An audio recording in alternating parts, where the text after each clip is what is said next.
Muy bien. Buenas tardes. Espero estén bien, no muy acalorados. Sí, ahorita refresca rápido. Un poquito. Muy bien, vamos a comenzar como lo hacemos siempre con nuestra sesión de meditación y como preámbulo la yoga de las 9 respiraciones.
Nos ponemos derechitos con nuestra espalda erguida y nuestra cabeza en equilibrio o balance.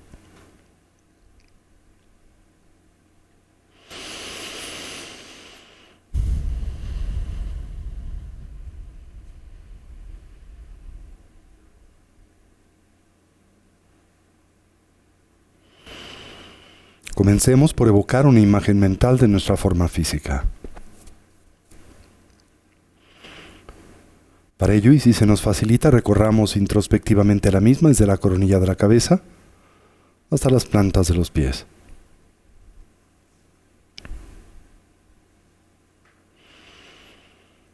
Imaginemos o sintamos cómo ésta se transforma en una silueta luminosa y translúcida ausente de sustancialidad, con la forma y en la postura de los 7 puntos comúnmente asociada al Buda Vairochana. En nuestro medio surge el eje primario del sistema de energía sutil constituido por el canal central, el Avaduti, así como por los 2 canales adyacentes, el masculino Rasana y el femenino Lalana. Al primero le concebimos como una espiga luminosa de color azul profundo, no más gruesa que el dedo meñique de la mano, como un tallo hueco de bambú. Recordamos parte de ese punto comúnmente conocido como la apertura de Brahma, localizado 8 dedos por detrás de la línea original del cabello, donde se abre y extiende como un cono o como la punta de un mosquetón. Baja ligeramente por enfrente, paralelamente al canal central, con el que se conecta en ese punto 4 dedos por debajo del ombligo.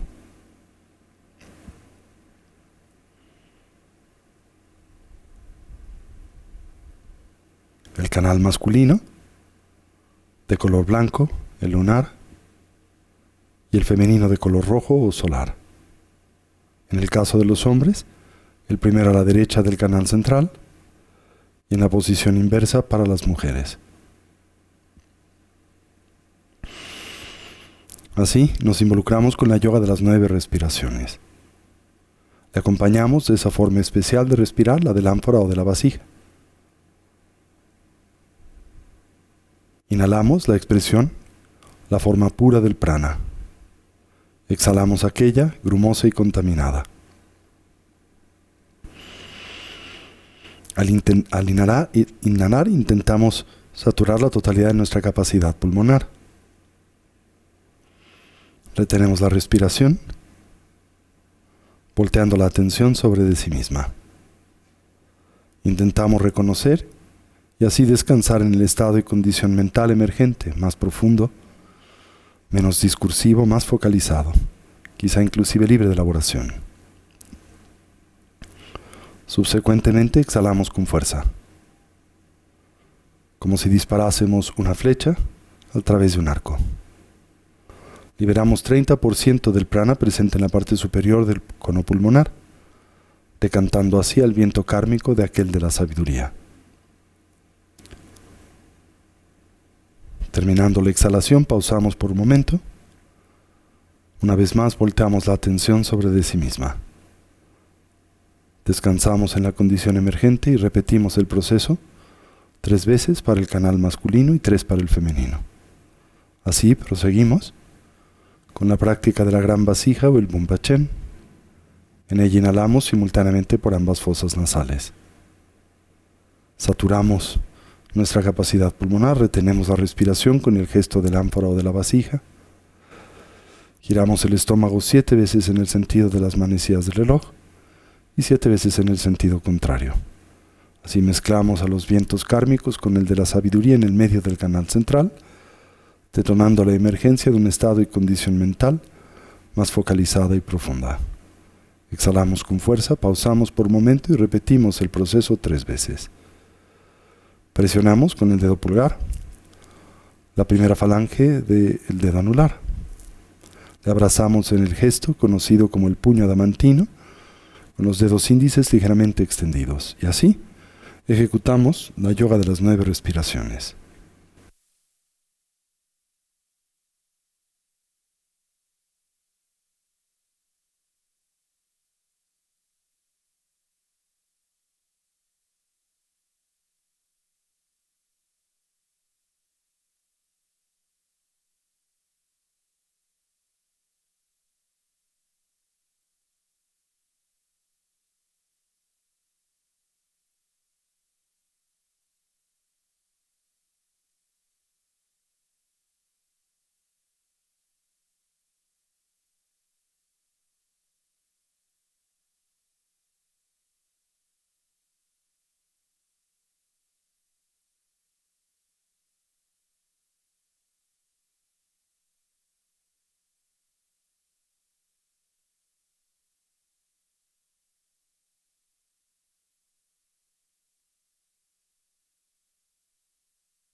Transitemos a la meditación de estabilidad. La práctica de la recolección del respirar. En la misma, cualquier idea, sensación o estímulo que en nosotros surja la observamos y liberamos. Consciente y lúcidamente intentamos dejarla pasar sin elaborar sobre de la misma. Con suavidad y naturalidad volvemos la atención o recolección sobre el flujo natural de la respiración.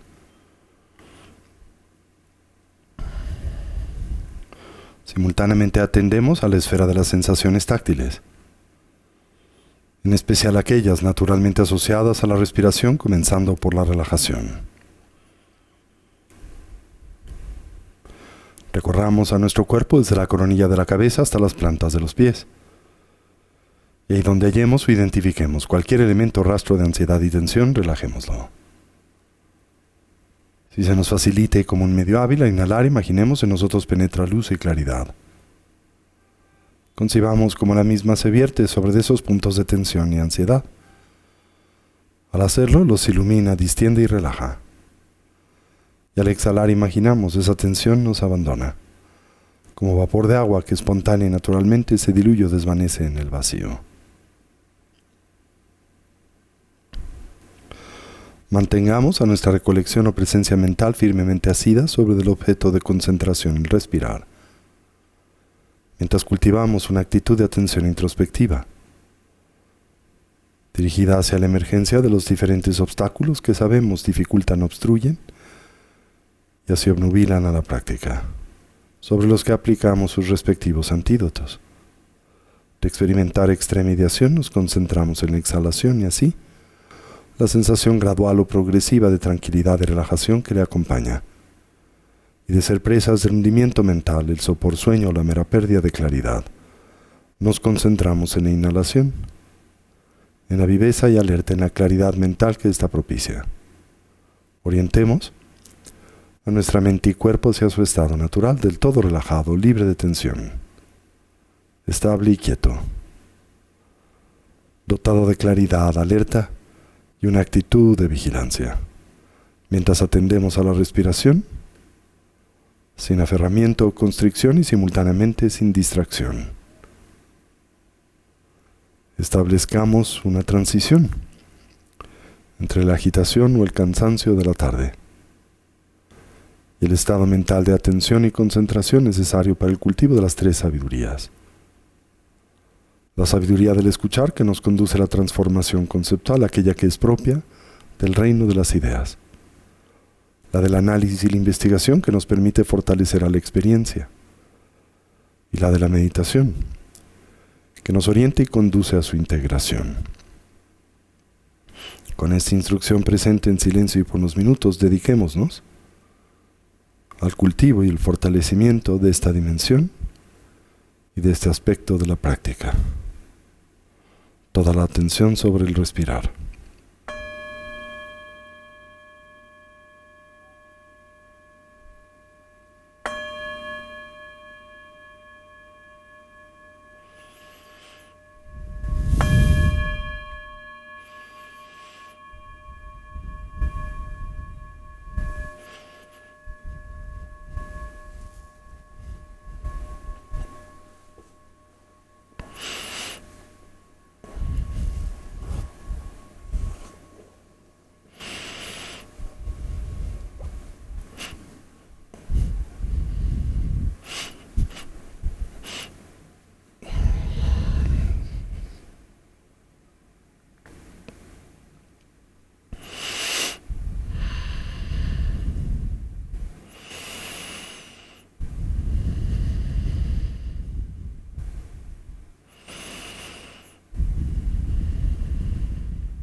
Fortalezcamos la estabilidad, ese estado y condición mental profundamente imbuido, del todo saturado de la continua presencia de la atención. Para ello observemos la natural expansión y contracción del diafragma y del abdomen, la cercana relación presente entre ese movimiento y el ciclo de la respiración. Al inhalar observemos si el mismo es largo o corto, si es profundo o superficial, haciendo lo mismo con la exhalación. mientras simultáneamente atendemos a la mera sensación de contacto de nuestro cuerpo con su asiento. De experimentar extremidad nos concentramos en la exhalación y de ser presas del hundimiento mental, la inhalación.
Finalmente acentuemos a la viveza alerta y claridad de la atención. Para ello observemos el ingreso y salida del aliento por la punta de las narices, por el labio superior. La natural sensación de contraste en la temperatura del aliento al entrar y escapar por las fosas nasales.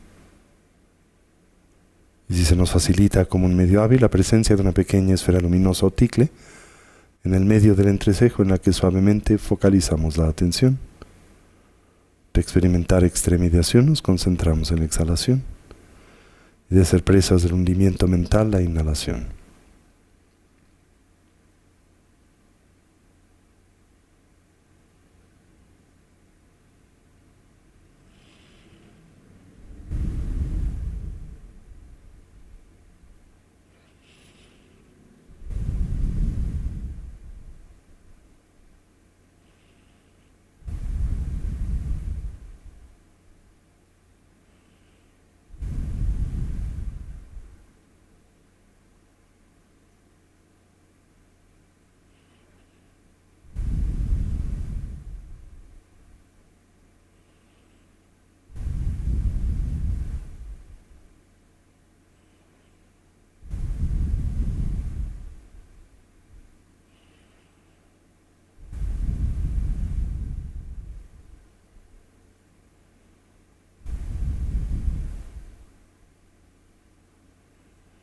Y ahora gradual y suavemente transitemos hacia la meditación discursiva, reconociendo en la misma un natural complemento a la práctica de la estabilidad.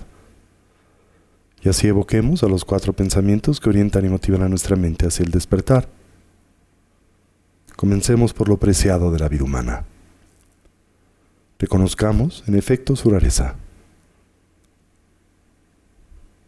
lo complejo y difícil que es obtener y asegurarla, su condición de ocio y oportunidad, sus 8 libertades y 10 riquezas, las 5 personales, las 5 circunstanciales, lo fácil que es perderla, su fragilidad, su transitoriedad, la gran oportunidad con la que en efecto contamos aquí y ahora, para intentar imprimir y así dotar a nuestras vidas una dimensión y sentido de genuino significado, y que naturalmente asociamos a la consecución del bienestar genuino, a través del medio, del estudio y la práctica del Buda Dharma.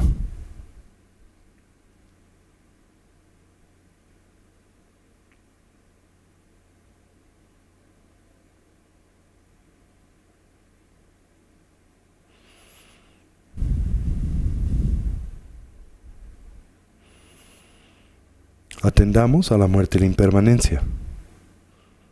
Como todo cambia y se transforma instante a instante, momento a momento, y como en realidad nada y nadie duran para siempre, en especial señalemos a nuestra propia condición mortal.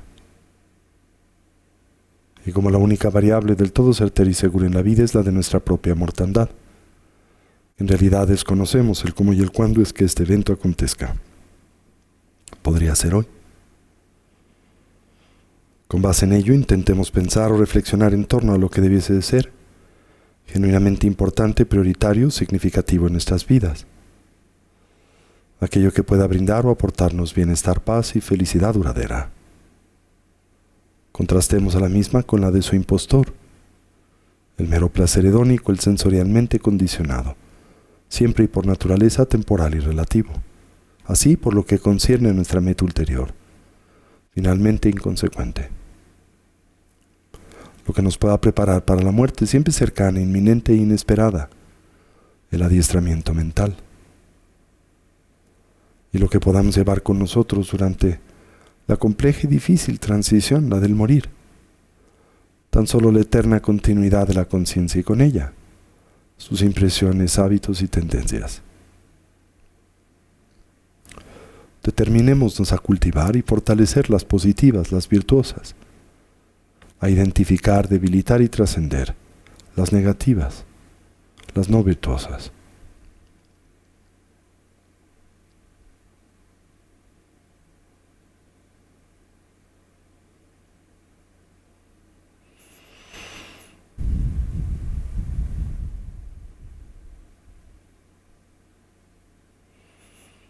Exploremos a las causas y sus consecuencias. Como nuestro presente es el natural resultado de nuestra actividad pasada, la de mente, palabra y cuerpo. Y como nuestro futuro será el efecto de la suma de nuestra actividad pasada y presente. Como todo lo que hacemos, pensamos y decimos se torna así en significativo, haciéndonos del todo plenamente responsables de nuestra propia vida y vidas.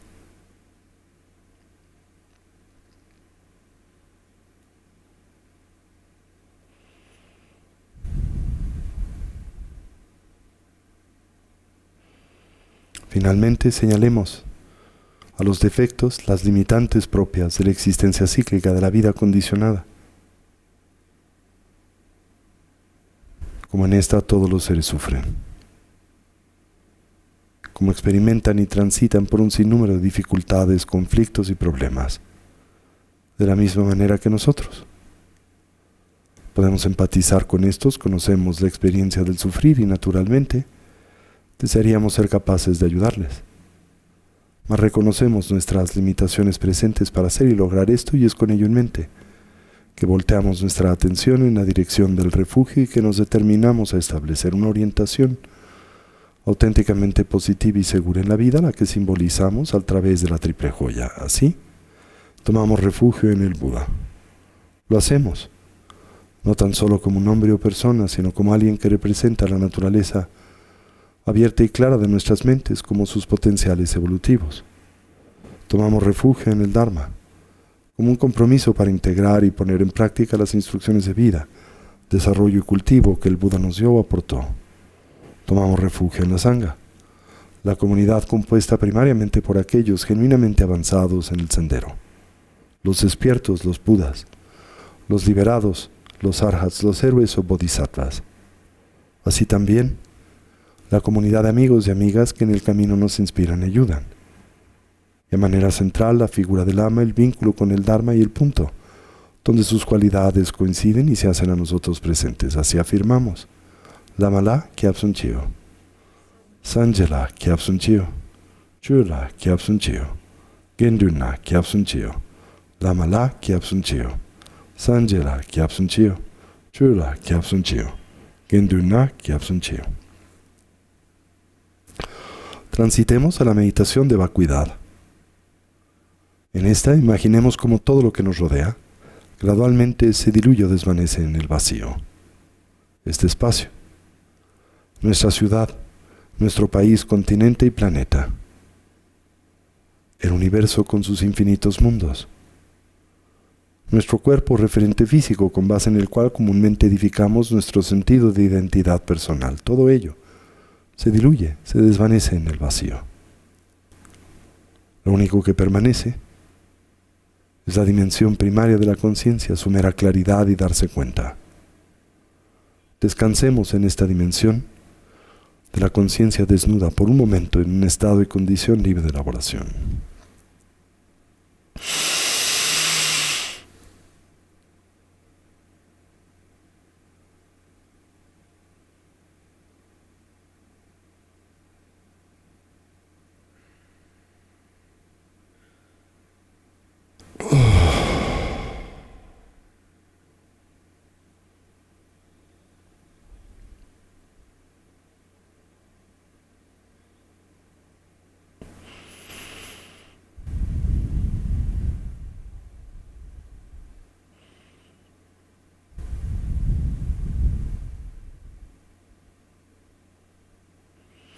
Transitemos ahora a la fase de creación o generación de la práctica de unión o identificación con Shakyamuni Buda.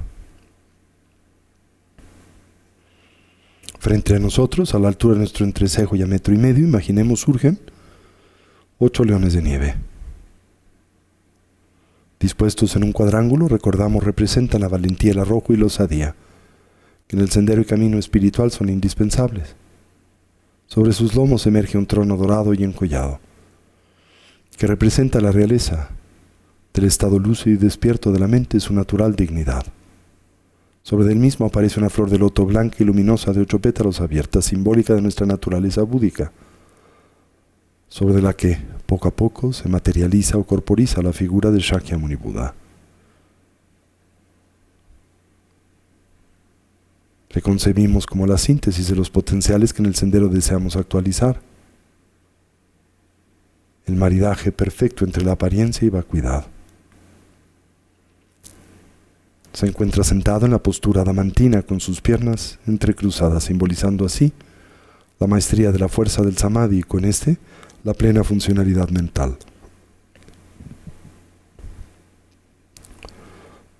Su mano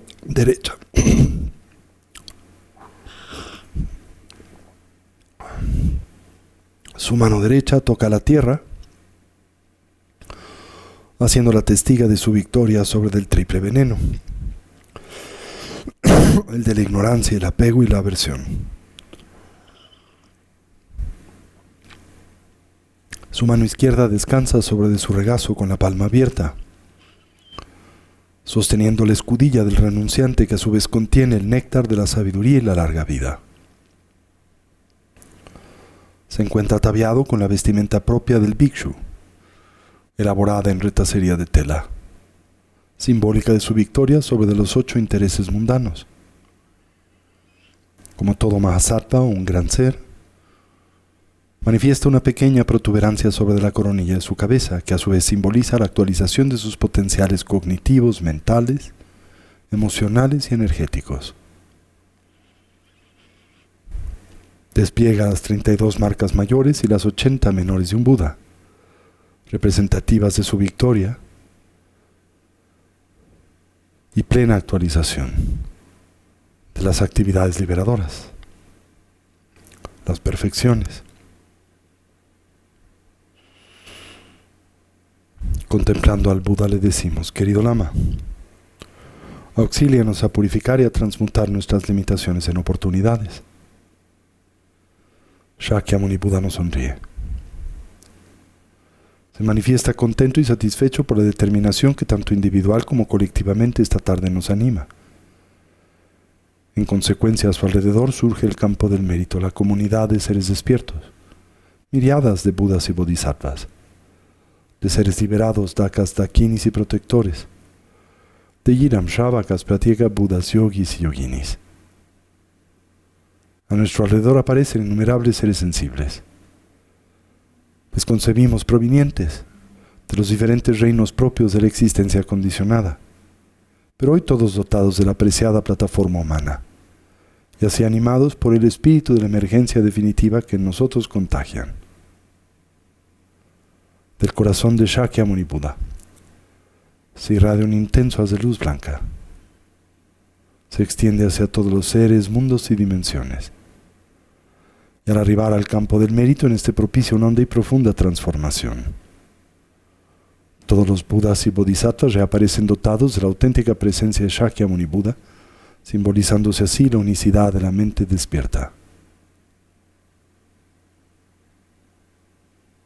De Budas y Bodhisattvas se irradian haces de luz y claridad a todas las direcciones. Descienden sobre de nosotros como una lluvia de bendiciones, que a su vez establece un puente y vínculo de interacción entre nosotros y estos seres de sabiduría, grandes como montañas y pequeños como partículas de polvo, irradian réplicas de sí mismos, las que ahora se funden en la figura central de Shakyamuni Buda, incrementando su luz y presencia por 1000. Le concebimos como una montaña de oro iluminada por 1000 soles. Y ahora recibimos los 4 empoderamientos. De la frente y coronilla de Shakyamuni Buda surge un halo de luminosidad de color blanco radiante, el cual simboliza o representa la energía de la transformación física del cuerpo adamantino de todos los Budas. Gira velozmente en el sentido de las manecillas del reloj y en su centro aparece la sílaba y vibración primaria. Un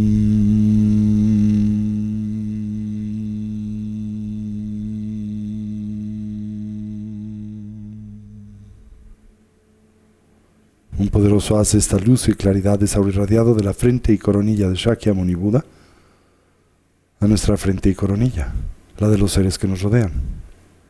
Penetra en nosotros como un espeso néctar que gradualmente arrastra las impurezas de nuestro cuerpo, las purifica. Lo que sentimos acontece en 3 etapas. En la primera imaginamos nuestras limitaciones físicas presentes. Salen de nuestro cuerpo por las plantas de los pies, las palmas de las manos, los poros del cuerpo y el ano, como si se tratase de tinta negra y humo negro que al abandonarnos y vertirse sobre la tierra se transforma en abono. En una segunda etapa imaginamos se purifican nuestras limitaciones físicas potenciales.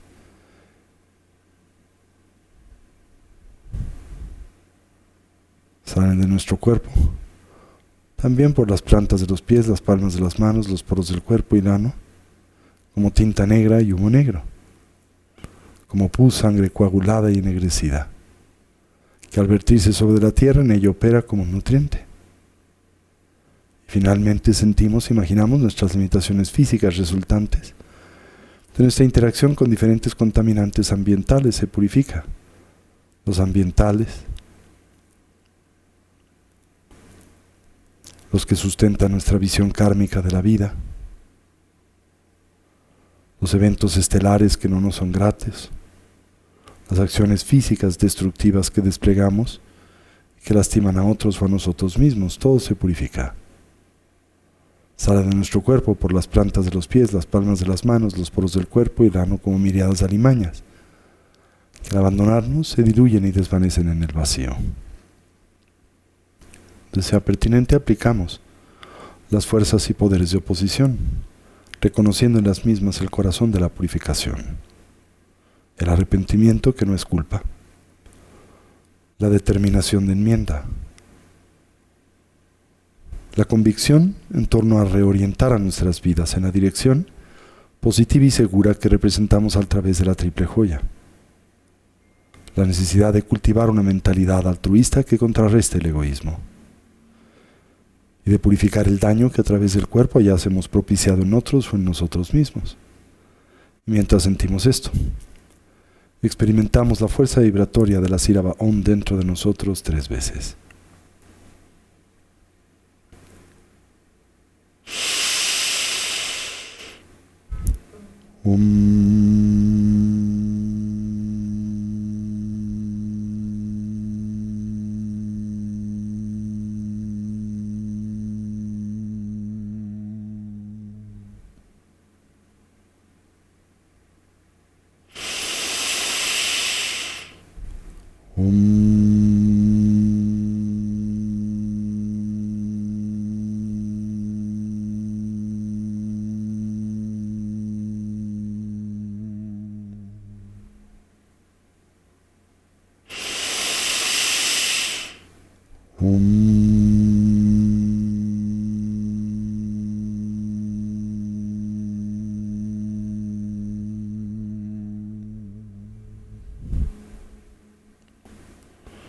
Por el poder de la luz blanca imaginamos, sentimos nuestras limitaciones físicas, las propias, las de los seres que nos rodean, se han visto purificadas.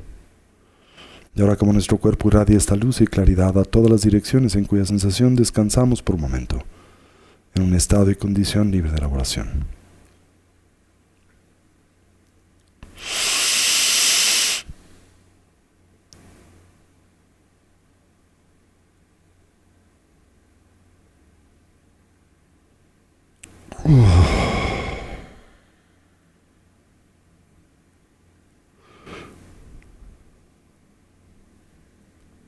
Y ahora imaginamos o sentimos como del área de la garganta del Buda surge un halo de luminosidad, de color rojo radiante,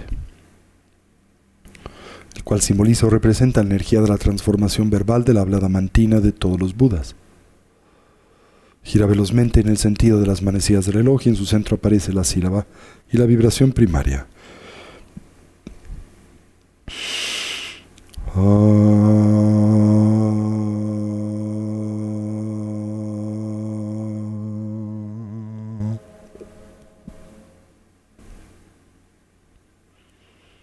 Un poderoso haz de esta luz y claridad es ahora irradiado de la garganta del Buda hacia nuestra propia garganta y boca.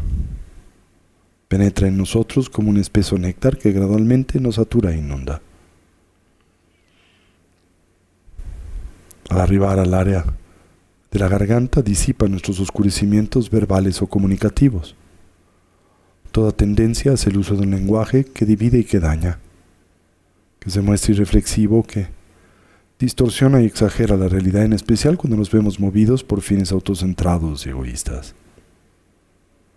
Donde sea pertinente, aplicamos las fuerzas y poderes de oposición, reconociendo en las mismas siempre el corazón de la purificación. Mientras sentimos esto, experimentamos la fuerza vibratoria de la sílaba A dentro de nosotros 3 veces.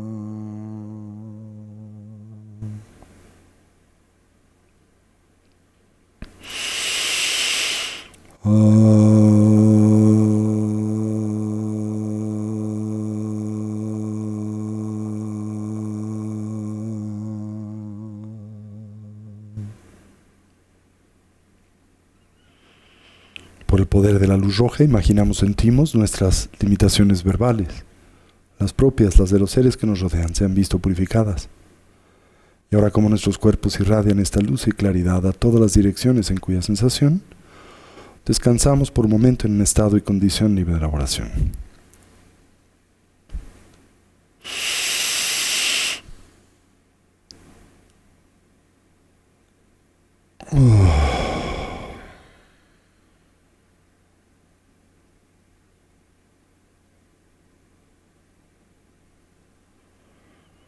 Y ahora imaginamos o sentimos como del área del pecho del Buda surge un halo de luminosidad, de color azul radiante, el cual simboliza o representa la energía de la transformación mental y emocional de la cognición adamantina de todos los Budas. Gira velozmente en el sentido de las manecillas del reloj y en su centro aparece la sílaba y vibración primaria.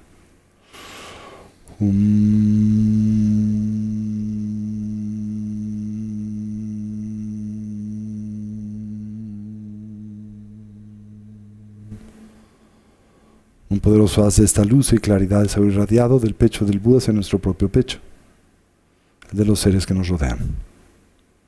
Penetra en nosotros y purifica nuestras impurezas mentales y emocionales, toda forma y expresión de ignorancia, de confusión, de aferramiento, apego y aversión, de celos y orgullo, la cognición dualista y su natural consecuencia, la reificación. Donde sea pertinente, aplicamos las fuerzas y poderes de oposición.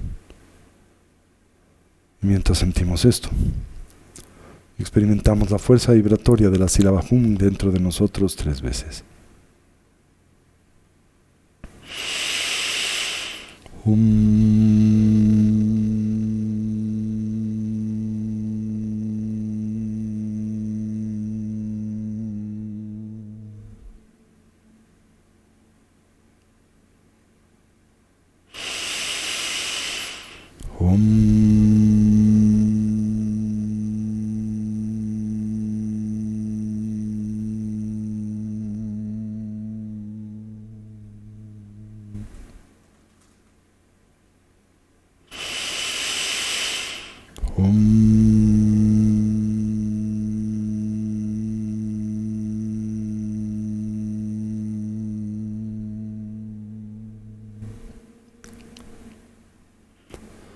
Por el poder de la luz azul imaginamos, sentimos nuestras limitaciones mentales y emocionales, las propias, las de los seres que nos rodean, se han visto purificadas.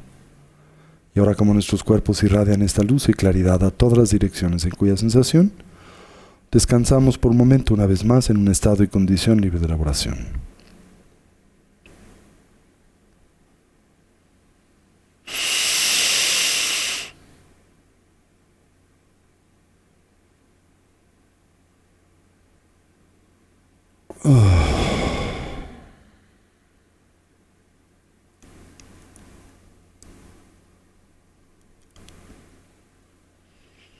Y ahora sentimos, imaginamos cómo se lleva a cabo el proceso de la purificación simultánea. En este, cualquier remanente de nuestras impurezas físicas, mentales y comunicativas se ve purificado.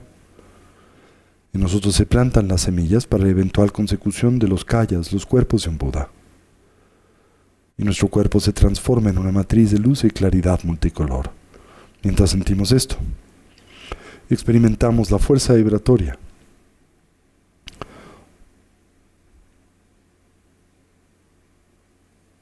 de estas 3 sílabas en nosotros.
Por el poder de estas 3 luces, imaginamos, sentimos estas limitaciones físicas, mentales, comunicativas, las propias, las de los seres que nos rodean, se han visto purificadas y ahora como nuestros cuerpos irradian esta luz y claridad a todas las direcciones en cuya sensación descansamos por un momento en estado y condición libre de elaboración.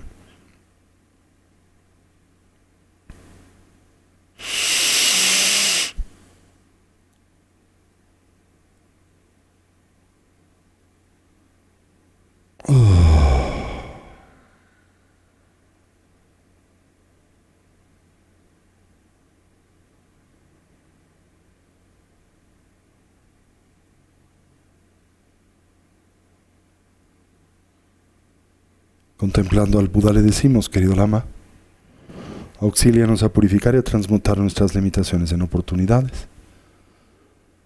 Shakyamuni Buda nos sonríe y afirma, queridos hijos e hijas de la buena familia del Mahayana, les aseguro que a través de esta práctica, en efecto, sus limitaciones son purificadas. Ahora viaja y se coloca sobre la coronilla de nuestras cabezas. 4 dedos por encima de estas, 8 por detrás de la línea original del cabello, viendo nuestra misma dirección.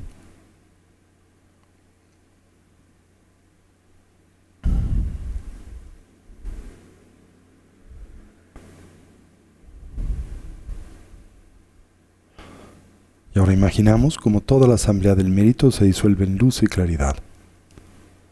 Penetra por la coronilla de la cabeza de Shakyamuni Buda y una vez más incrementa su luz y claridad por 1000. Los 8 leones de nieve se disuelven en el trono dorado en la flor de loto en el disco lunar y estos en Shakyamuni Buda, el disco lunar y solar. Ahora Shakyamuni Buda irradia luz y claridad, penetra por la coronilla de nuestras cabezas y se funde en nosotros como el agua se diluye en el agua. Imaginamos que no queda resto alguno de nuestra identidad ordinaria y convencional animada por nuestra historia personal. Y reemergemos, ahora dotados de la auténtica presencia de Shakyamuni Buda, de sus habilidades y cualidades.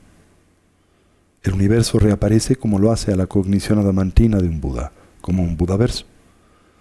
Un entorno exaltado en donde todos los seres son Budas, los sonidos mantras, y en donde todo es perfecto, radiante y luminoso. Y mientras sentimos esto, experimentamos la fuerza del mantra de Shakyamuni Buda 108 veces. Tayata Om Muni Muni Mahamuni Soha. Tayata Om Muni Muni Mahamuni Soha. Tayata Om Muni Muni Mahamuni Soha. Tayata Om.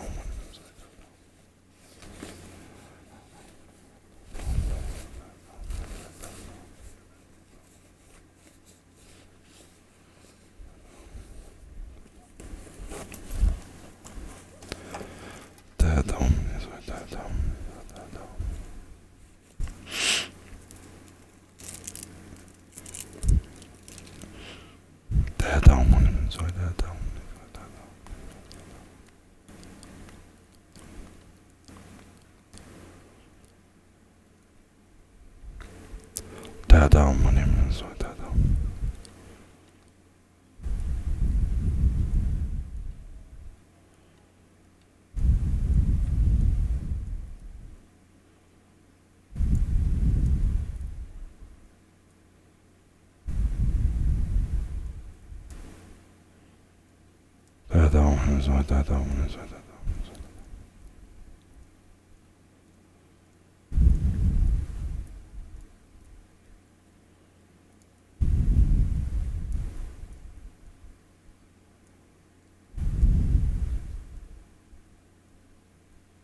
Tayata Om Muni Muni Mahamuni Soha.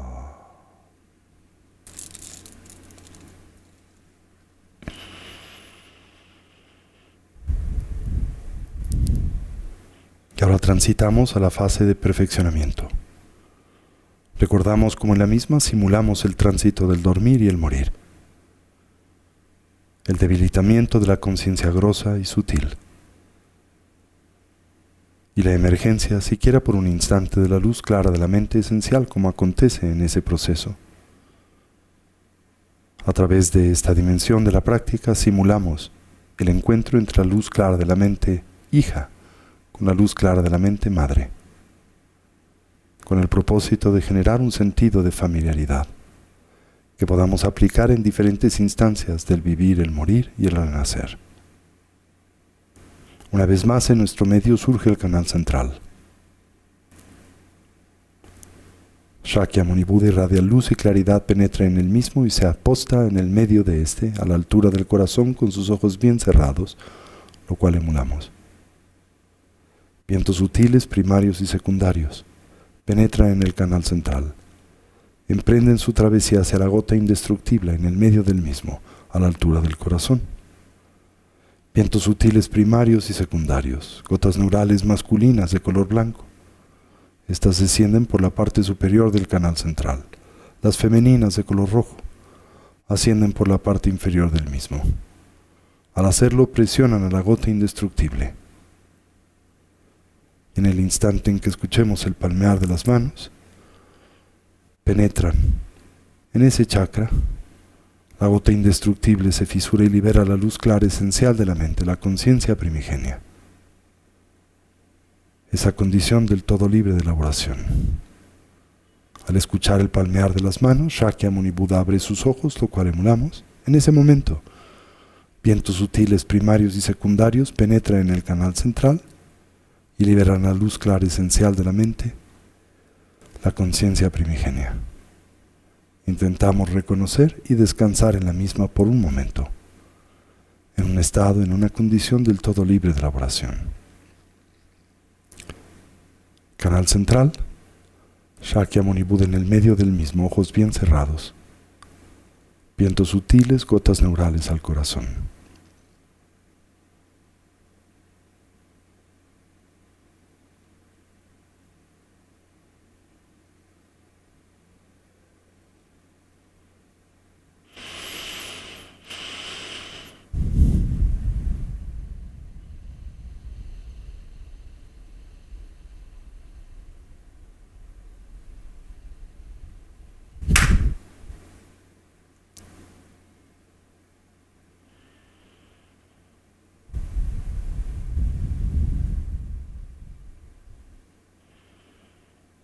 Y así terminamos por dedicar el mérito. Y deseamos cualquier potencial positivo que a través de este medio hayásemos cultivado o generado sirva y sea de beneficio a todos los seres. Que podamos todos actualizar nuestros potenciales como trascender nuestras diversas limitaciones. Que una mentalidad altruista pueda nacer donde no ha nacido y se incremente donde ya existe. Que todos los seres puedan ser felices y dejar de sufrir. Que pronto todos podamos actualizar la condición de la conciencia omnisciente y compasiva de un Buda, no solo en nuestro propio y especial beneficio, sino en el de aquel de los que nos rodean. ¿Así es? Así es. Así es. Que va de ñuto dana mazan de jujune dua de llamado padi saragupa shochanchop sencho rinpoche ma que pana chechuchi que bañan pame payan kong ni kong du pawasho Oma hum benzi guru pema siddhi hum. Tayata muni meni mahamuni soha. Omani pema hum. Oma hum. Y así incorporamos y traemos este espacio y lugar de nueva vez nuestra atención.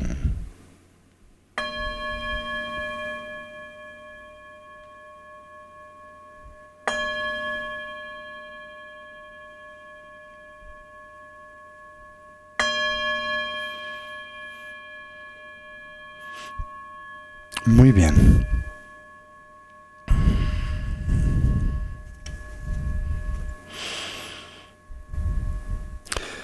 Bien. Les recuerdo que el próximo martes 10 de mayo no tendremos labores aquí en Casa Tibet, así que les invitamos a que pues nos acompañen en la clase del jueves 12 de mayo, específicamente por lo que concierne a la semana próxima. Pueden venir a la de lunes, que es la de el 9, o a la de el 12, ¿ok?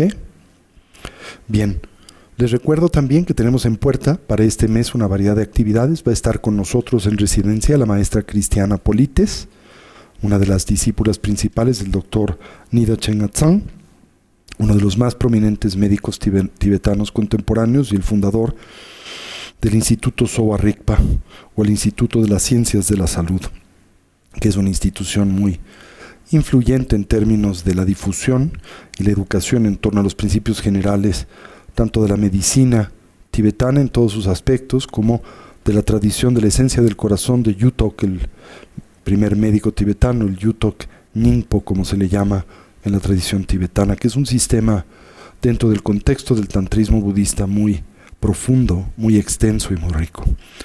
Bien, Cristiana va a impartir el seminario intitulado La ciencia de la curación, técnicas médicas y yógicas para promover la salud, la felicidad y la longevidad. Esto va a ser el próximo sábado 28 y domingo 29 de mayo, sábado de 9 a 6 y domingo de 9 a 1:30 de la tarde.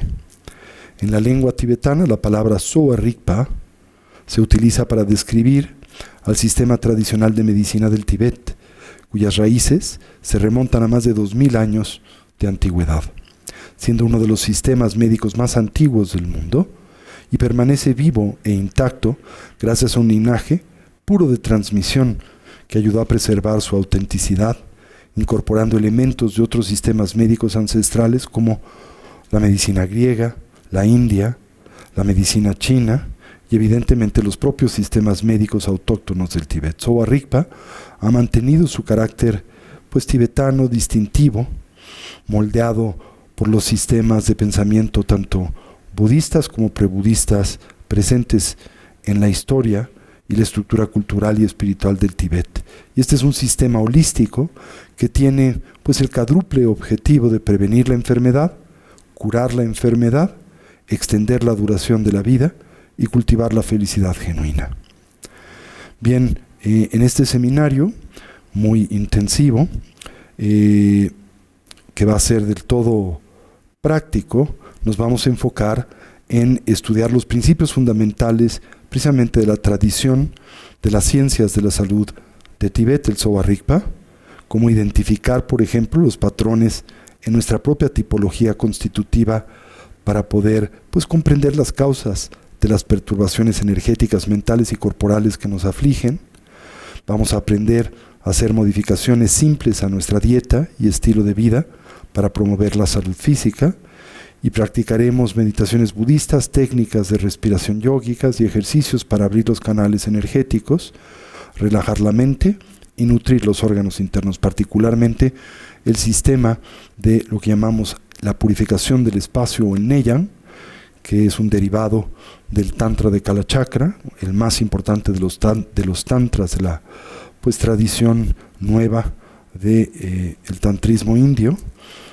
Su gran popularizador y sistematizador en Tíbet, Button Rinpoche, extrajo de las prácticas de Tsalung, de energía y de gotas o esencias vitales, 24 primarios ejercicios que cualquier individuo puede ejecutar y que tienen un efecto muy positivo en la salud, el sistema autoinmune y el equilibrio mental y emocional. Y bueno, el sábado 14 de mayo, domingo 15 de mayo, esto es, no esta semana, sino la próxima, voy a estar en León, Guanajuato, auspiciado por la comunidad de Casa Tibet en esa localidad, y voy a impartir en la Universidad La Salle el seminario Cultiva una mente feliz en tiempos turbulentos, ¿sí? Que da pie a el planteamiento de los principios generales del estudio y práctica del Buda Dharma. Y todo esto lo pueden consultar o compartir en las redes sociales y la página web de Casa Tibet, ¿sí? Y bueno, el próximo 25 y 26 de mayo, en nuestra comunidad de Querétaro, en el Bajío, Cristiana Polites va a impartir por la tarde el seminario Técnicas Tibetanas, Médicas y Rituales para restaurar la energía vital y optimizar la longevidad. El La es la forma sutil de nuestra fuerza vital, la sublimación de las energías de los 5 elementos que circulan dentro de nuestro cuerpo, en correlación con las fases lunares comúnmente.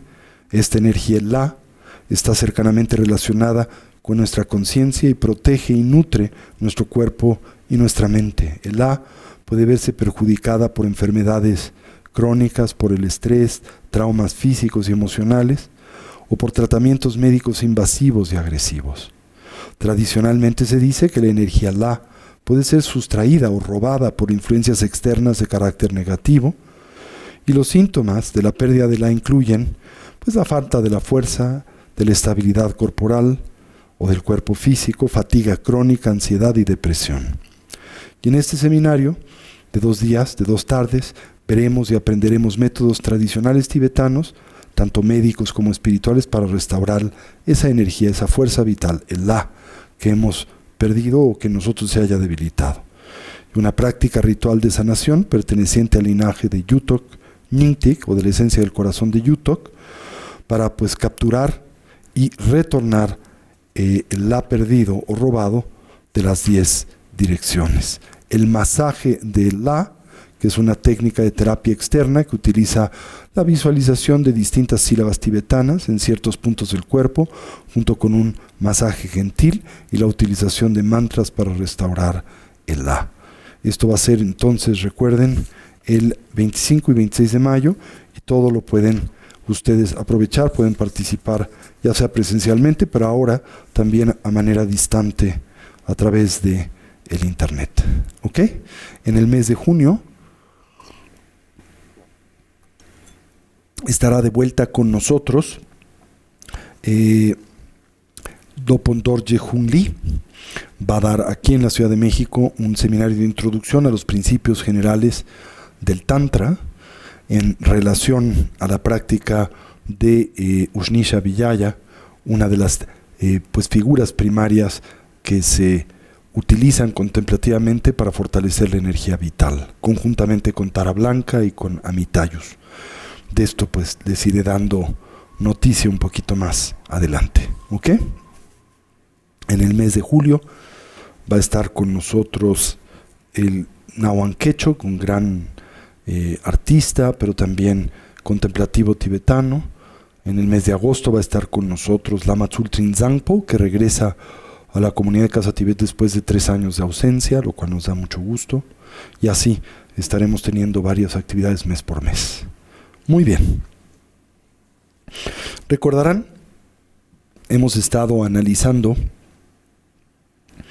el sistema de prácticas introspectivas de las etapas del camino al despertar, el Lamrim.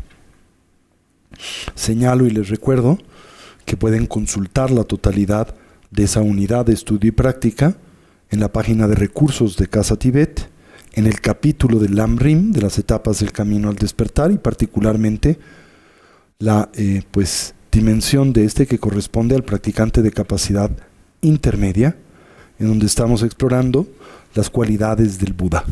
¿Sí?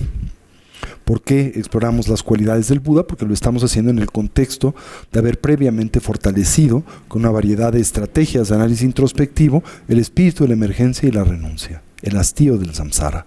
¿Sí? Recuerden que desde la perspectiva del Buda Dharma, mientras esa condición mental y emocional no se haga presente, la trascendencia de la existencia condicionada por la matriz del triple veneno se torna inviable. ¿Sí? Entonces, pues se hace un énfasis muy importante en que a través de herramientas introspectivas nosotros pues cultivemos y detonemos ese espíritu, el de la emergencia. Y una vez que el mismo en nosotros se hace presente, le reorientemos hacia el refugio, que en este caso es el que centramos en la figura o en la estructura de la triple joya. Buda como la meta en el sendero, Dharma como los métodos que naturalmente se concibe y piensa nos conducen a la actualización de ese estado y condición, y Sangha, el entorno que favorece dicho desarrollo evolutivo. Claro que en la tradición del tantrismo budista, pues subdividimos o procesamos de una forma un poco más detallada a la triple joya con lo que conocemos como las 3 raíces, que son la raíz del Lama, que nos confiere pues bendiciones, entusiasmo, el vínculo con el Dharma, la raíz del Yidam o el arquetipo meditativo que nos permite pues reconocer nuestra naturaleza esencial y representa la esencia de la actividad búdica, la esencia, el reconocimiento de nuestra naturaleza, y después la figura de los protectores, las dakas y dakinis, que representan la actividad del despertar o la actividad búdica en general. Bueno, ahora nos hemos estado concentrando, recordarán, en el análisis introspectivo de las cualidades de un Buda. En términos generales, decía que este o esta trátase de un individuo que ha trascendido 2 velos. El que se concibe como el velo de las actitudes o emociones aflictivas o perturbadas, y el velo que se concibe, pues, obnubila o bloquea la emergencia de la condición esencial omnisciente de la mente o de la conciencia de sabiduría.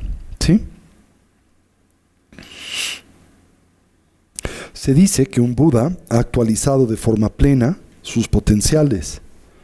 Como también se afirma, trátase de alguien que ha trascendido sus diversas limitaciones, y de hecho la palabra para Buda en la lengua tibetana, el término Sangye, es lo que comunica y lo que significa Sang, quien ha actualizado sus potenciales, Gye, quien ha trascendido sus limitaciones.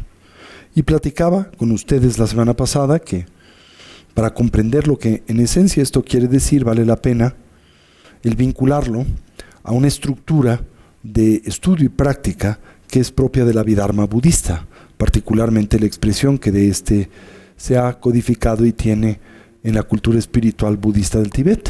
¿Sí? Ahí se exploran de forma muy detallada lo que denominamos los factores mentales. Se les llama en tibetano lo-rik, lo, mente, rik, factores, ¿verdad? Los factores mentales son las estructuras cognitivas que comprenden a la conciencia grosa y su funcionamiento. Tradicionalmente se dividen en 52 o 51, y estos simultáneamente se subdividen en 4 grandes categorías: los factores mentales omnipresentes, los factores mentales objeto asertivos, los factores mentales virtuosos, los factores mentales no virtuosos y los factores mentales variables, en 5 categorías. ¿Sí? Me parece, no recuerdo bien, la semana pasada tocamos los factores mentales omnipresentes y los objetos asertivos. Sí, ¿verdad? Y hoy vamos a hablar de los factores mentales virtuosos, ¿cierto? Ahí nos quedamos. Perfecto. Bien, recuerden, los factores mentales omnipresentes son 5, los factores mentales objeto asertivos son también 5, y los factores mentales virtuosos son 11. ¿Ok? Bien.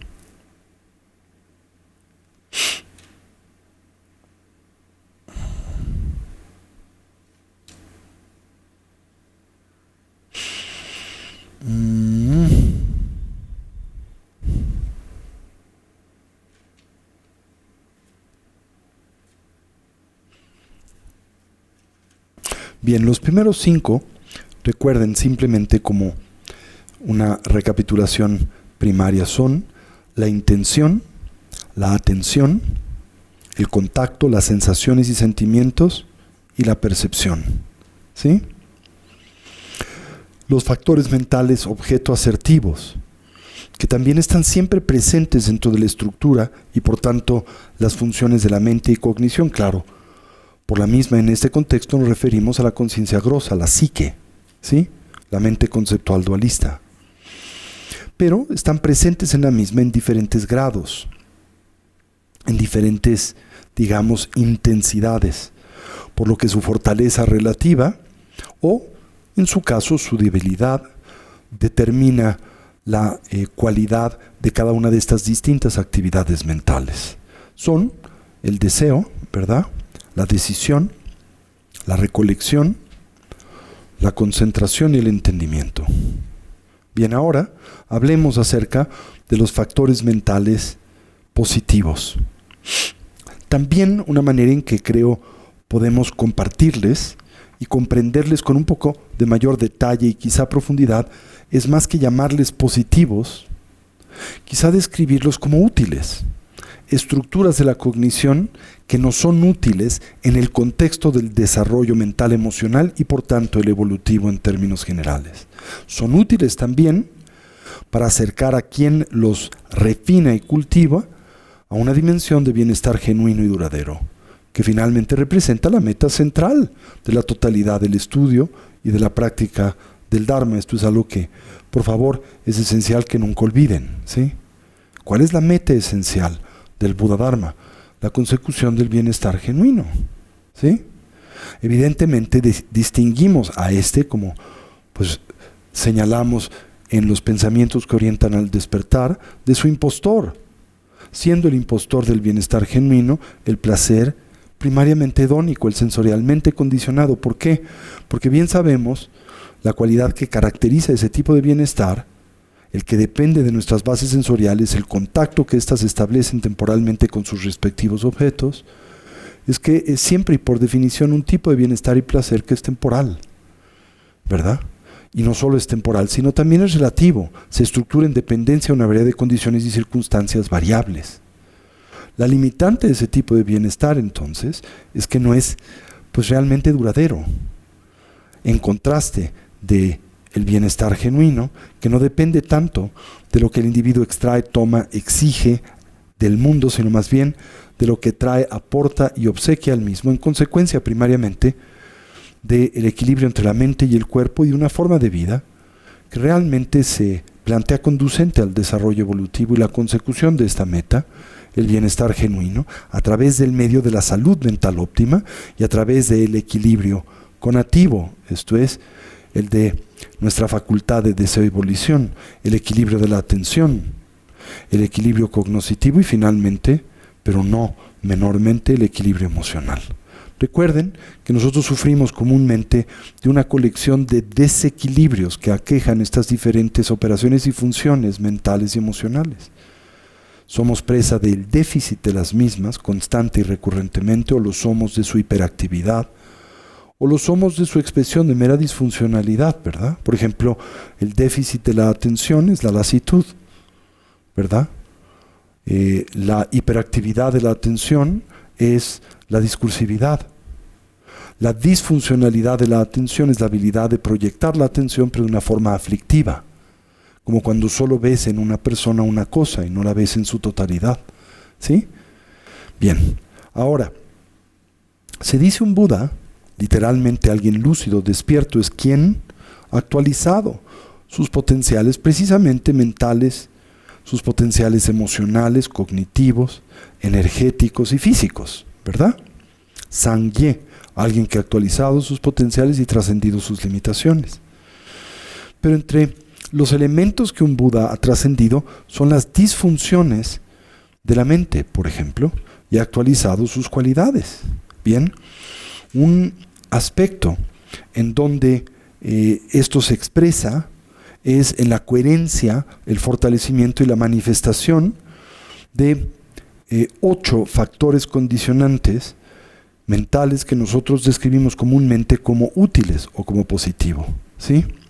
De hecho, es comúnmente difícil hallar una sola palabra en la lengua castellana o en las lenguas occidentales para exitosamente comunicar el significado pleno que el término tiene, por ejemplo, en la lengua india y tibetana. Así que utilizamos varios elementos, varias glosas, varias palabras que pretenden parafrasear pues lo que se pretende comunicar y el significado profundo de estos elementos, factores o funciones de la cognición. Ahora, ¿cuáles son estos? Y los presento no en un orden fijo, son la fe como punto de partida, ¿sí? ¿Y qué queremos decir aquí por fe? Evidentemente no es la fe con la que ustedes tienen familiaridad en el contexto judeocristiano, ¿verdad? Que está vinculado a una tradición revelada y por lo tanto una comúnmente de estructura dogmática. La fe en ese contexto quiere decir en buena medida aceptar de forma directa, en buena forma sin cuestionamiento, sin análisis, un principio o un elemento doctrinal, ¿verdad? Eso es lo que se entiende por un dogma de fe. Esto no es lo que queremos decir en el contexto budista por la palabra fe, ¿sí? Dönpa en tibetano, ¿sí? Que es en realidad una combinación de confianza, o sea, tiene el significado de la confianza y tiene simultáneamente el significado de la asertividad, ¿no? Confianza y asertividad, ¿sí? Entonces, una estructura indispensable a cultivar en la mente, tanto en el contexto del desarrollo evolutivo como perfeccionar en la dimensión piracular del mismo, la figura de un Buda, es esta confianza y esta pues asertividad en torno a ciertos elementos fundamentales del sendero.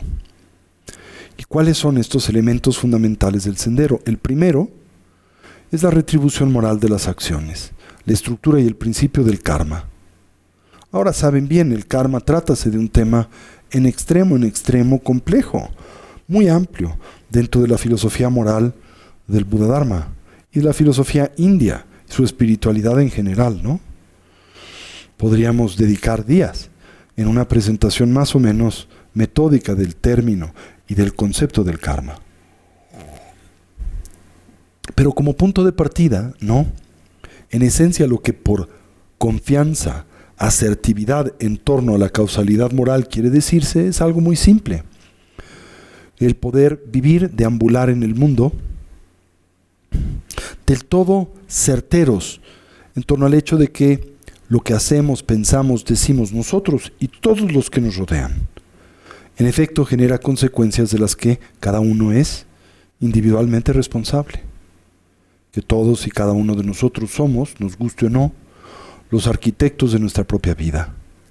Por lo menos lo somos de la experiencia que de la misma tenemos, que trátase siempre una que en cada uno se conforma de forma personal, íntima y evidentemente subjetiva, ¿no?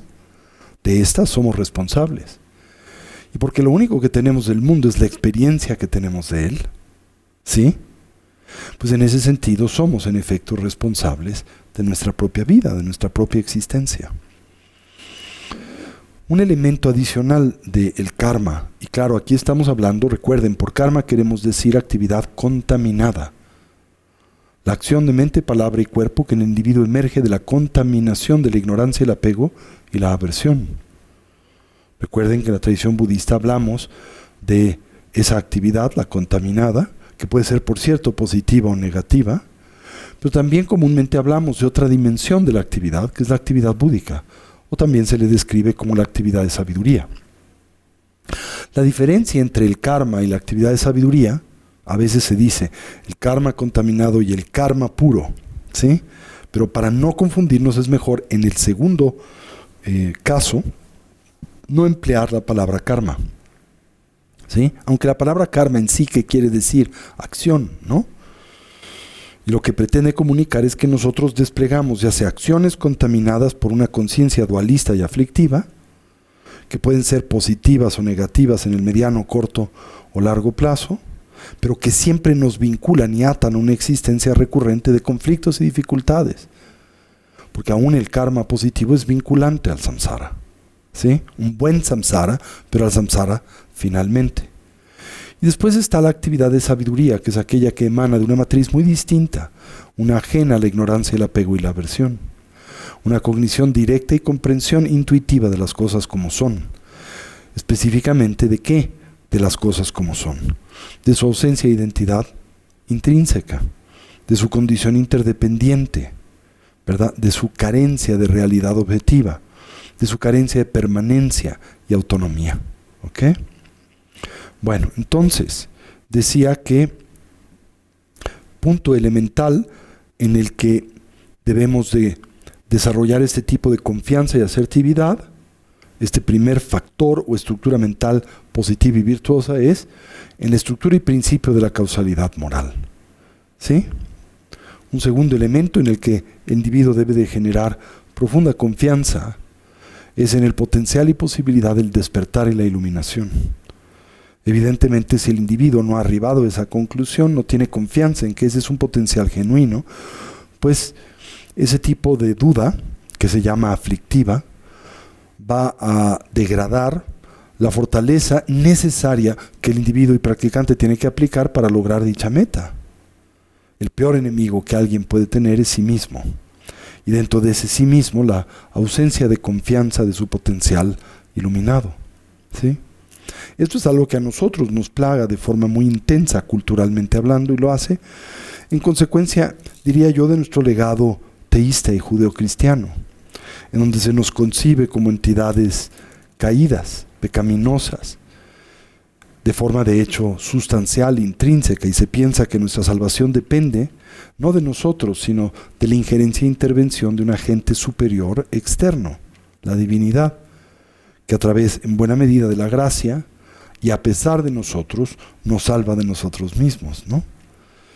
Pero la tradición budista parte de una concepción radicalmente distinta, el reconocimiento de que todos poseemos naturaleza búdica y que no requerimos de un agente externo para salvarnos, sino que para lograr ese objetivo y entender, por cierto, en el contexto del Buddha-dharma lo que queremos decir por salvarnos, porque lo que buscamos es salvarnos ¿de qué?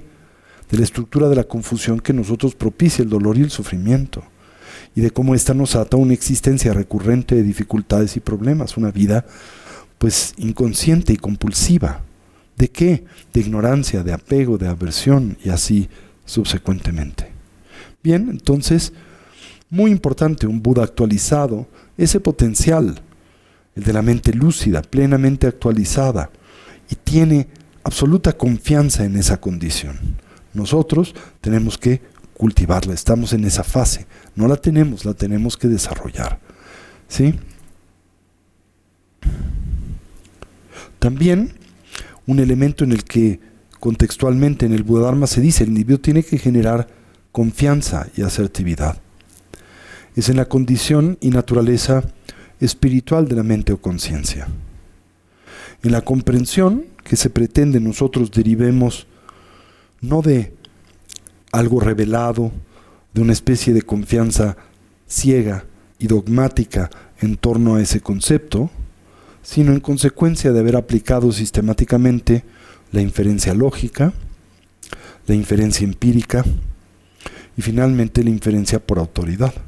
¿Sí? Recuerden, esta es la aproximación a través de la cual el Buddha-dharma aborda el tema no solo de la exploración de la naturaleza de la mente y su continuidad, sino del renacimiento, ¿verdad? Y bueno, en la exploración basada en la inferencia lógica, exploramos la naturaleza de la mente, lo que la comprende y su eterna continuidad, el que la conciencia es una sucesión de instantes cognitivos, de momentos de mera claridad y darse cuenta que en realidad no se crean ni se destruyen, se transforman, la comprensión de la mente como una energía lúcida. Y como plantea el principio de Lavoisier, una que no se crea ni se destruye. No viene de la nada, ni se hace nada. Porque la nada no existe, es nada, ¿verdad? Después, la inferencia empírica se basa en el explorar pues, la evidencia con la que contamos para sustentar el planteamiento de la eterna continuidad de la mente, el renacimiento y su condición no material. Y hay muchísima de esta evidencia a explorar, que creo que si nosotros nos abocamos a ello, yo he compartido en el pasado algunos elementos de reflexión, pero hay muchísimo.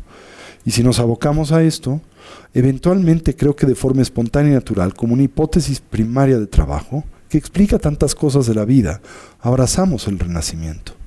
¿Sí?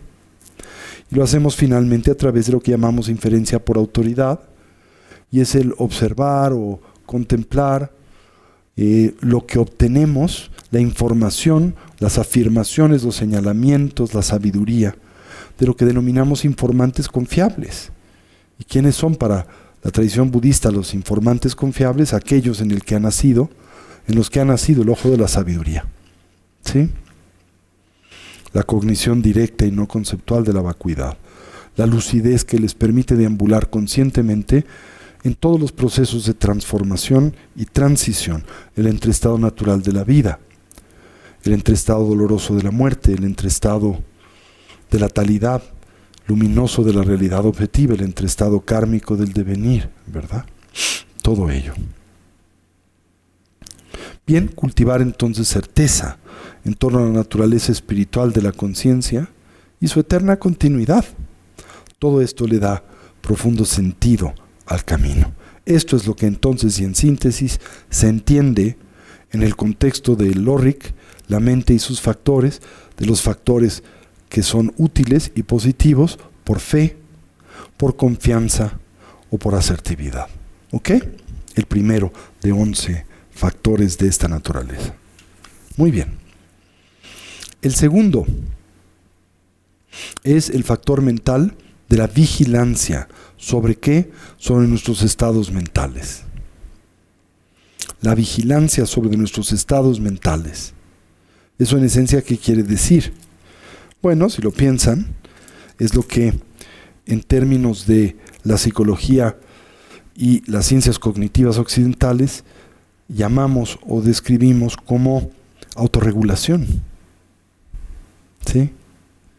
Para que la autorregulación opere, el individuo tiene que poder voltear la atención sobre de sí mismo o sí misma y tiene que atender las estructuras mentales y emocionales con las que interactúa con el mundo cotidiano y hacerse responsable de ellas. ¿Sí? Entonces, lo que nos permite lograr este proceso es la vigilancia de nuestros estados mentales. ¿Sí? Eso también tiene que ver con otra cualidad, otra función de la conciencia que llamamos introspección, ¿se acuerdan? Pero es una forma como más intensa de la introspección. La introspección nos permite atender pues la naturaleza y la calidad de nuestros procesos mentales y emocionales. Por ejemplo, cuando la empleamos en el contexto meditativo, particularmente cuando la aprovechamos en el cultivo de la estabilidad de la atención, nos ayuda ¿a qué? A señalar la presencia de los venenos que coartan la coherencia y continuidad de la atención, como es la lasitud y la extremidación. Y a través de ese medio, la introspección nos permite aplicar sus respectivos antídotos. Bueno, la vigilancia es una condición constante de introspección, en donde el individuo voltea la atención sobre de sí, ¿verdad? Atiende sus procesos mentales, porque es un escándalo el que otros los conozcan a veces mejor que nosotros mismos, ¿verdad? Bien. Después está el cultivo de una sensación o un sentido de armonía en el cuerpo y la mente como resultado de un muy profundo entrenamiento primariamente en lo que llamamos ecuanimidad. ¿Sí? Entonces el siguiente de estos factores mentales constructivos, positivos, edificantes, es la ecuanimidad. La ecuanimidad, por favor, no la entiendan como permanecer en una misma condición o con una misma respuesta para cualquier condición vital. Eso no tendría utilidad alguna, al revés, sería del todo disfuncional, ¿verdad? No, lo que aquí se entiende por ecuanimidad, insisto, es una dimensión de armonía en el cuerpo y la mente que le permite al individuo no perder el equilibrio de los mismos cuando se topa ni con estímulos favorables ni con estímulos desfavorables. Ahora, evidentemente unos y otros demandarán del practicante respuestas diferentes. Esto es autoevidente, ¿no? Lógico. Pero la idea es que esas respuestas en nosotros no se den ni manifiesten a manera aflictiva, en desequilibrio de la mente y del cuerpo. ¿Sí? Un Buda, evidentemente, es alguien que ha perfeccionado dicha ecuanimidad. Y nosotros somos aquellos que estamos en el proceso del refinamiento de la misma. Entonces, una cualidad en un Buda es la expresión de esta excepcional perfección de la ecuanimidad. Ahora, ecuanimidad no quiere decir que un Buda permanece impávido ante todas las condiciones vitales.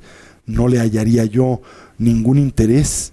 O sea, no me parece estimulante una condición de esa naturaleza, ¿no? Ser un palo en la vida. No quiere decirse, insisto, por eso ecuanimidad. Ni tampoco quiere decir o comunicarse que un Buda no reacciona a las demandas vitales. ¿Verdad? Bien, insisto, como que es indiferente al mundo, a sus apariencias, a sus demandas y necesidades, no.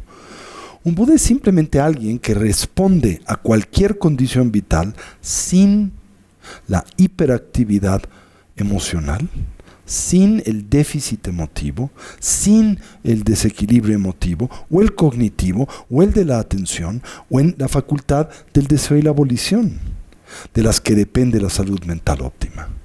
¿Se acuerdan? Un Buda es alguien dotado de salud mental óptima, y por lo tanto, dotado del pleno equilibrio de estas facultades o habilidades, aquellas propias del deseo y la volición, de la atención, de la cognición, las emocionales. Ahora, antes de continuar, ¿Qué piensan ustedes? ¿Cómo conciben?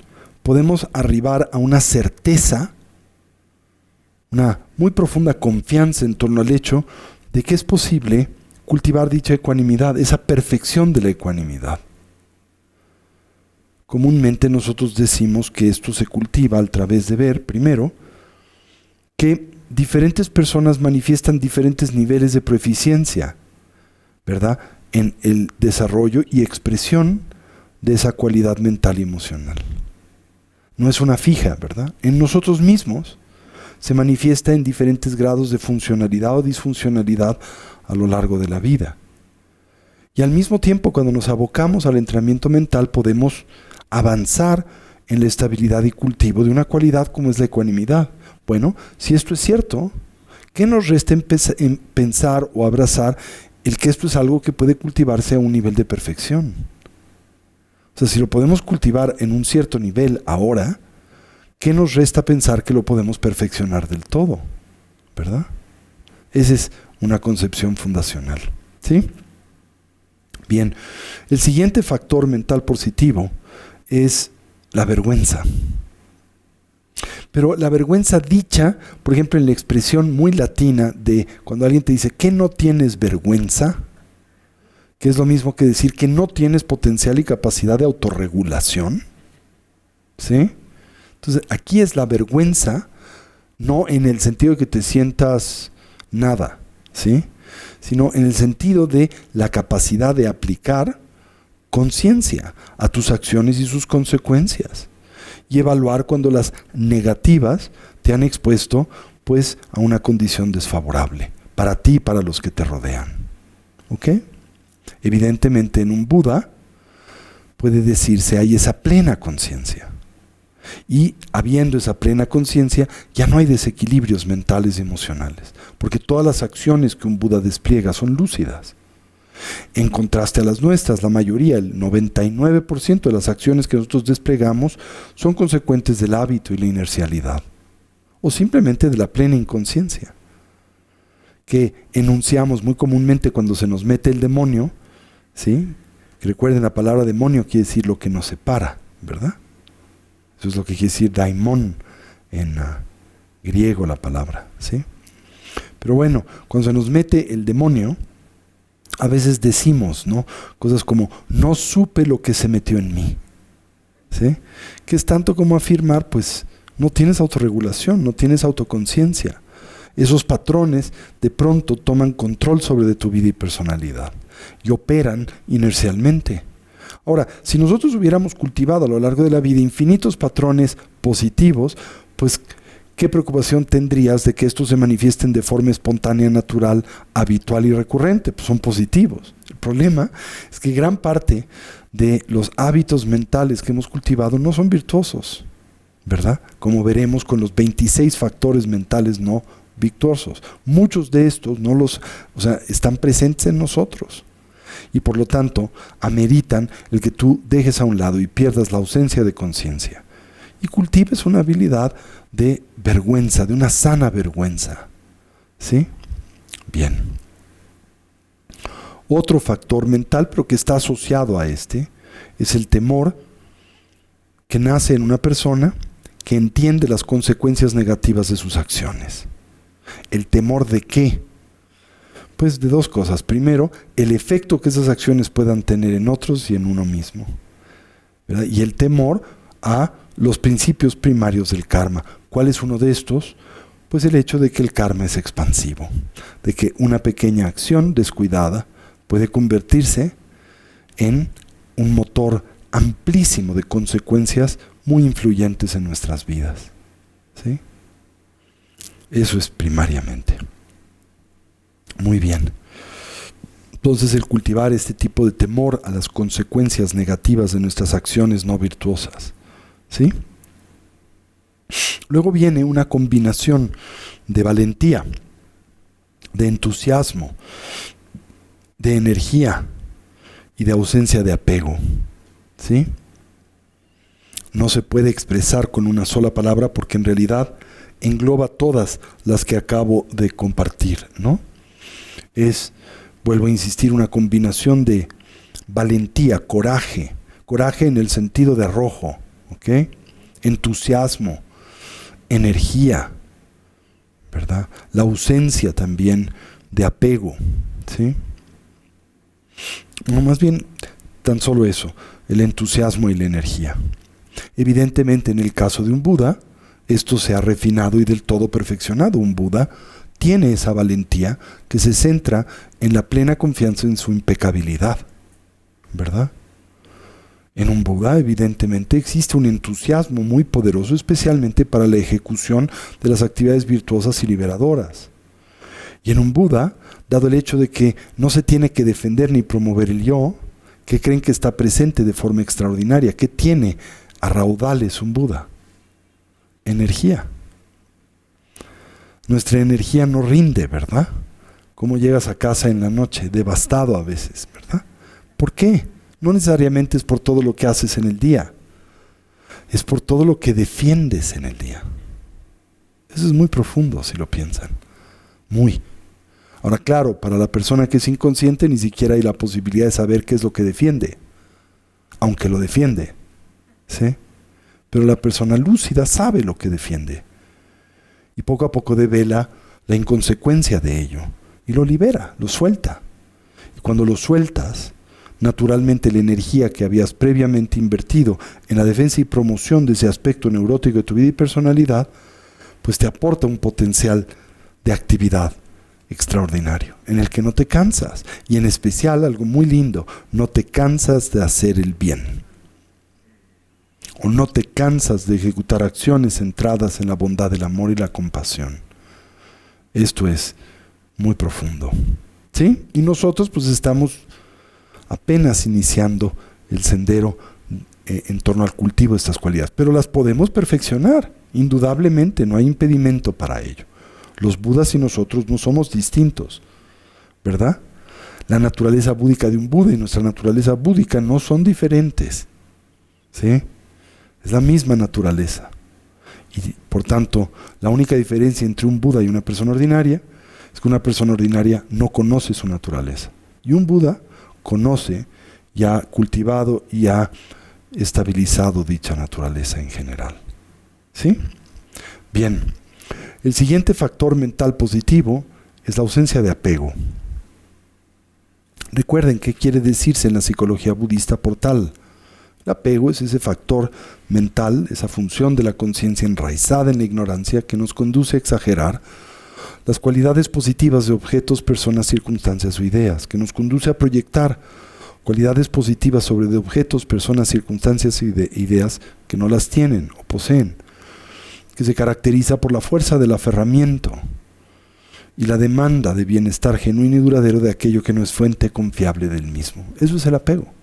También hay otra variable del mismo. No solo implica exagerar las cualidades positivas del objeto de apego, sino esconder sus negativas. ¿Sí?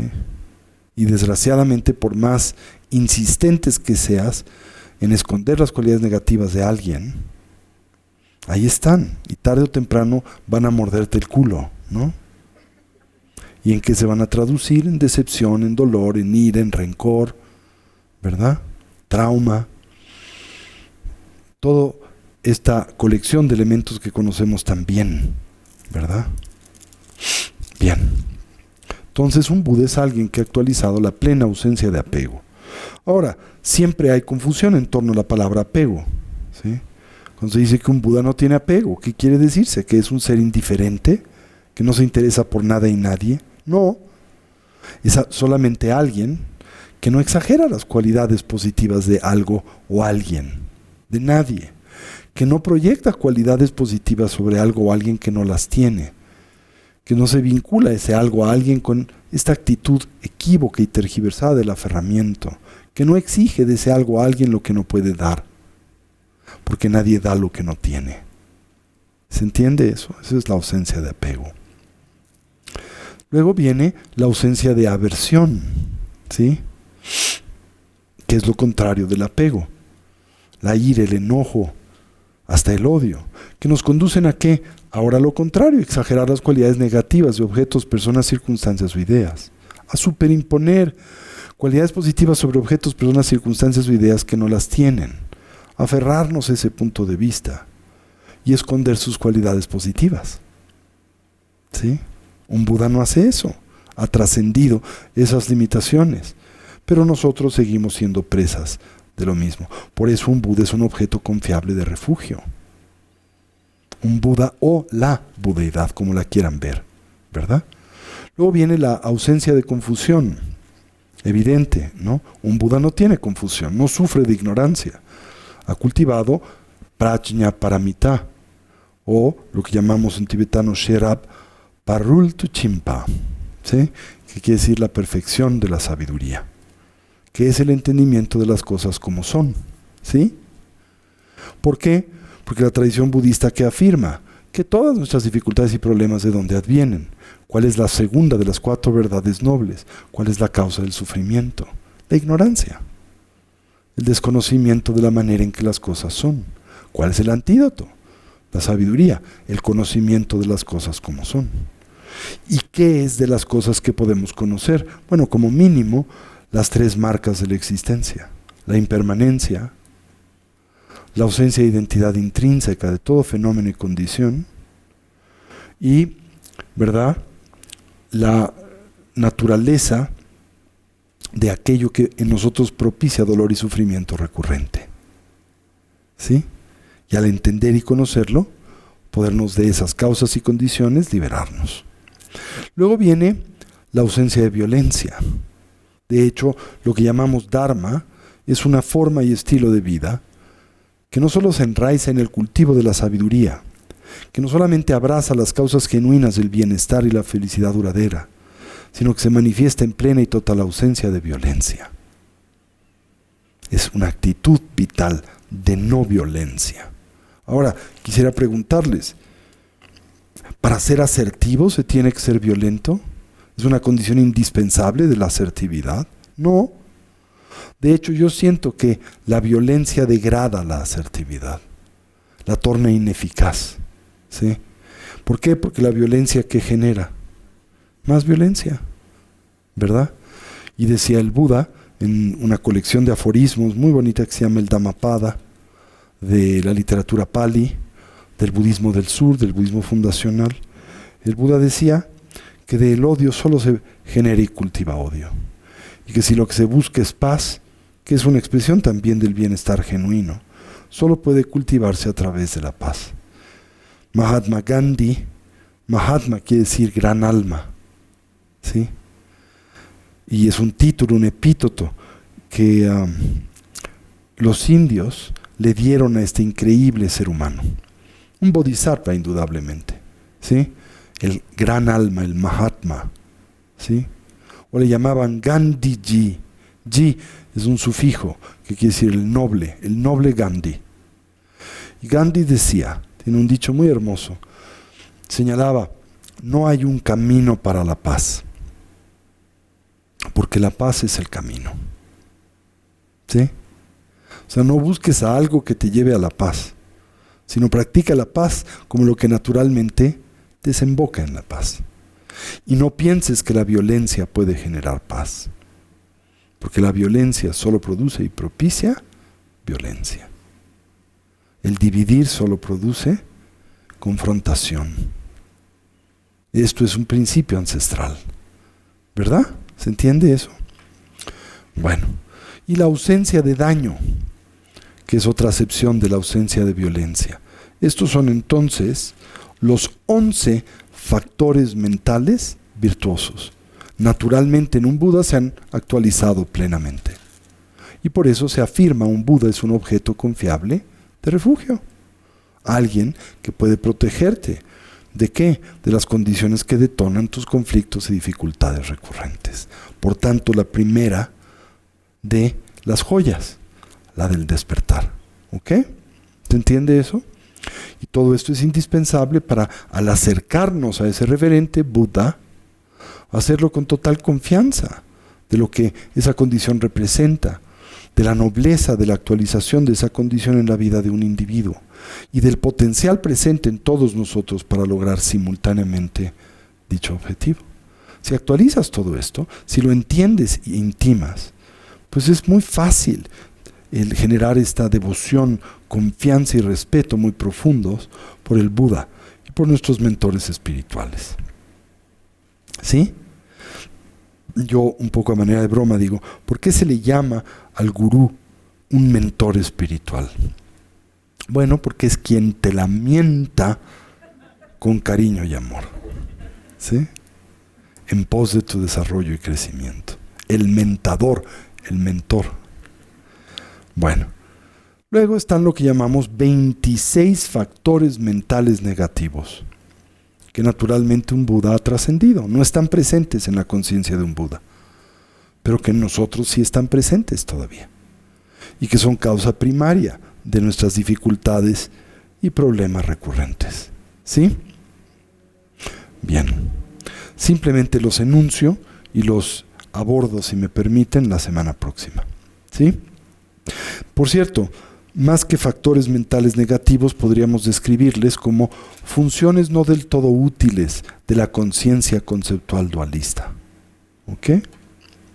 ¿Cuáles son? Bueno, el primero es la ignorancia, la confusión, evidentemente. El deseo, el apego, el odio, la aversión, el orgullo, la duda aflictiva y la incertidumbre que propicia y detona.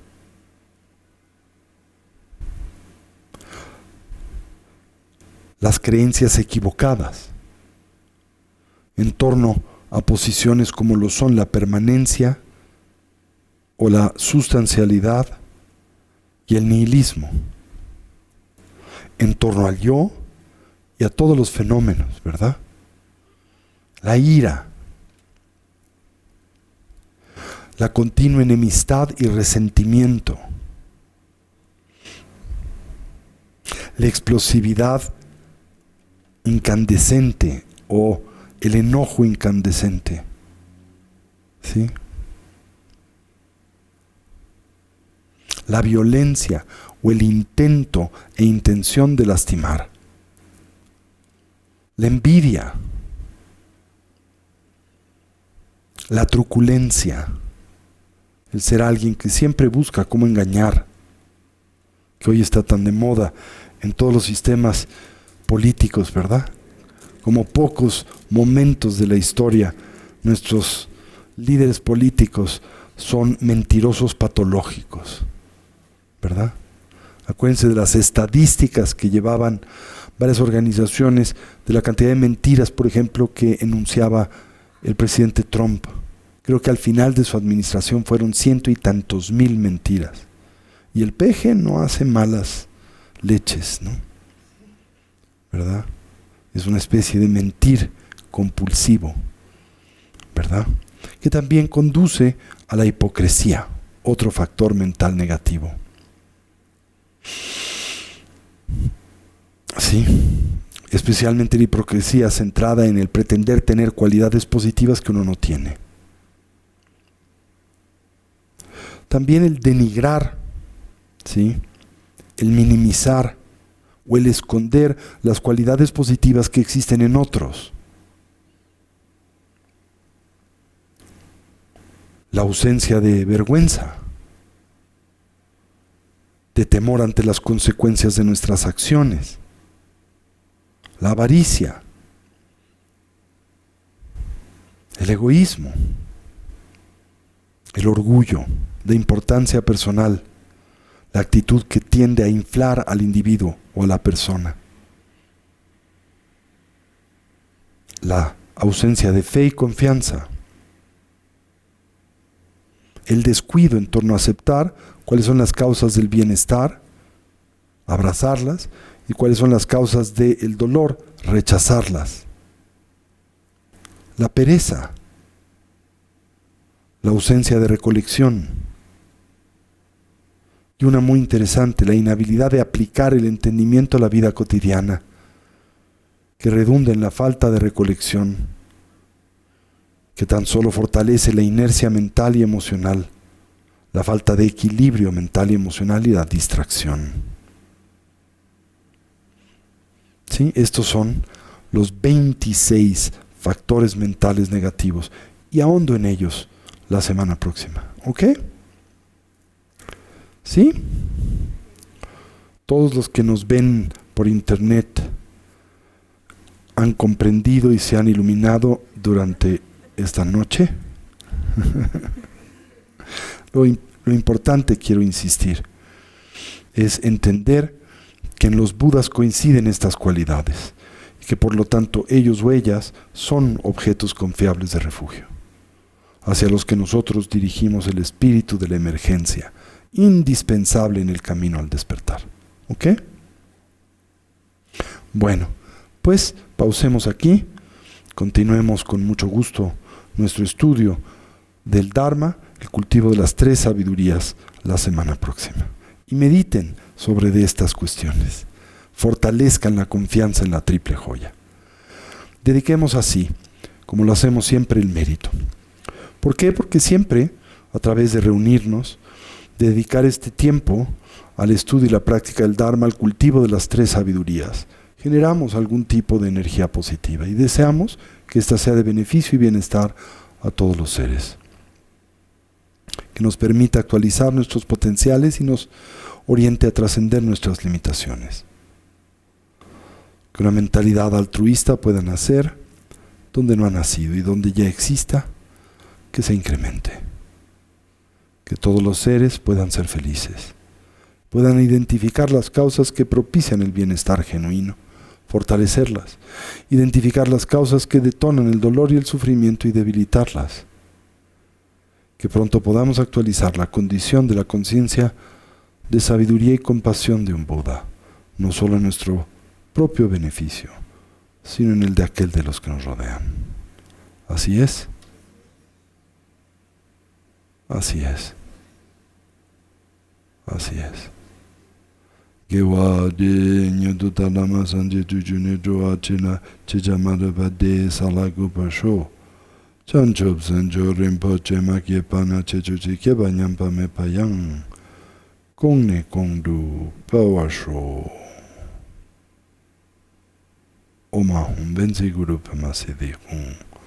Omahum. Muy bien. Entonces, recuerden, el próximo martes 10, que es 10 de mayo, no tendremos sesión porque todos tenemos madre y queremos aprovechar ese día para celebrarla. Aunque lo debemos de hacer todos los días, pero bueno, por lo menos un día al año dedicárselo, ¿sí? Y bueno, todo el staff de Casa Tibet tiene madre y nos pide ese espacio para poder también estar en cercanía y celebrarla. Y bueno, recuerden, pueden entonces participar lunes o jueves, ¿ok? Aunque no sigamos con este tema, estaremos viendo otros temas que son igualmente fascinantes del Dharma y continuaremos con este nuestro siguiente martes, ¿ok? Muchas gracias, que estén muy bien. Gracias a todos los que nos acompañan, tanto presencialmente como virtualmente.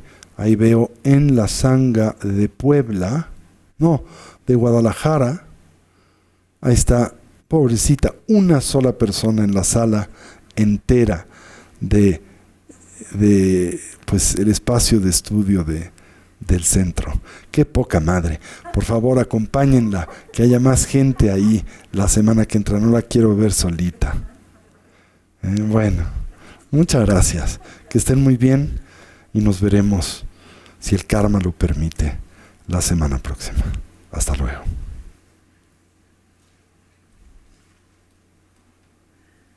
Muy bien. Ok. Listo.